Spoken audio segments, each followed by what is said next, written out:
AP ప్రభుత్వం వీఆర్ఓలకి 58 కోట్ల రూపాయల బడ్జెట్ విడుదల చేయడంపై ఆంధ్రప్రదేశ్ ప్రభుత్వ ఉద్యోగుల సంఘం హర్షం వ్యక్తం చేసింది. అయితే వీఆర్ఓల సమస్యల్ని ప్రభుత్వం పరిష్కరించాలని ఉద్యోగ సంఘాల కార్యదర్శి భూపతిరాజు రవీందర్ రాజు డిమాండ్ చేశారు. 2021 నుంచి బకాయిలు తీర్చడం లేదన్నారు.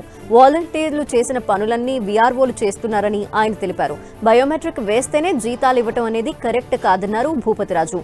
వీఆర్ఓ పోస్టులు భర్తీ చేయాలని, గ్రేడ్ 1 స్థాయిలో ఉన్న వీఆర్ఓలకు ప్రమోషన్ ఇవ్వాలన్నారు.